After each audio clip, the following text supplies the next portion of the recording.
എനിക്കെല്ലാം അറിയാമെന്ന ചിന്ത പരാജയത്തിലേക്കും ഇനിയും ഒരുപാട് പഠിക്കാൻ ഉണ്ട് എന്ന ചിന്ത വിജയത്തിലേക്കും നയിക്കും. തെറ്റ് മാത്രം കാണുകയും കുറ്റം പറയുകയും ചെയ്യുന്നതിന്റെ അടിസ്ഥാനം അസൂയയാണ്. മനസാക്ഷിക്ക് നിരക്കാത്തതൊന്നും ചെയ്തിട്ടില്ല എന്നോ ഉത്തമ ബോധ്യമുണ്ടെങ്കിൽ മറ്റുള്ളവരുടെ ശത്രുത ഗൗനിക്കേണ്ടതില്ല. എല്ലാവരെയും തൃപ്തിപ്പെടുത്തി ജീവിക്കാൻ ആർക്കും കഴിയില്ല.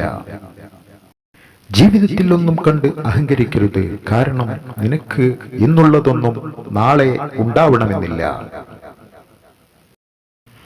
വിഡ്ഢികളോട് ഒരിക്കലും തർക്കിക്കരുത്. അവർ നിങ്ങളെ അവരുടെ തലത്തിലേക്ക് തരം താഴ്ത്തും. ഒടുവിൽ അനുഭവ പരിചയം കൊണ്ട് നിങ്ങളെ പരാജയപ്പെടുത്തും. സന്തോഷത്തിന്റെ പൂർണ്ണമായ മൂല്യം ലഭിക്കണമെങ്കിൽ അത് പങ്കിടാൻ ഒരാൾ ഉണ്ടായിരിക്കണം. സങ്കടങ്ങളിലൂടെ ആത്മാർത്ഥമായി കടന്നു പോകുമ്പോൾ മാത്രമാണ് സ്നേഹിക്കുന്ന മനുഷ്യരെ കണ്ടെത്താൻ കഴിയുക.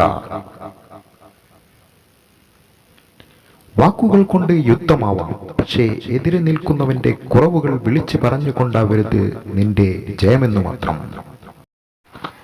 നിങ്ങളുടെ ജീവിതം മാറ്റിമറിക്കാൻ കഴിയുന്ന വ്യക്തിയെയാണ് നിങ്ങൾ തിരയുന്നതെങ്കിൽ കണ്ണാടിയിൽ നോക്കുക. ഒരു സ്ത്രീയും പുരുഷനും വെറും സുഹൃത്തുക്കളായിരിക്കാം. എന്നാൽ ഒരു ഘട്ടത്തിൽ അല്ലെങ്കിൽ മറ്റൊന്നിൽ അവർ പരസ്പരം പ്രണയിച്ചു പോകും.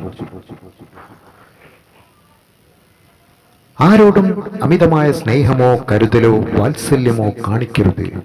കാരണം സൗജന്യമായി ലഭിക്കുന്നതെന്തും വില കുറച്ച് കാണുന്നത് മനുഷ്യന്റെ പ്രവണതയാണ്.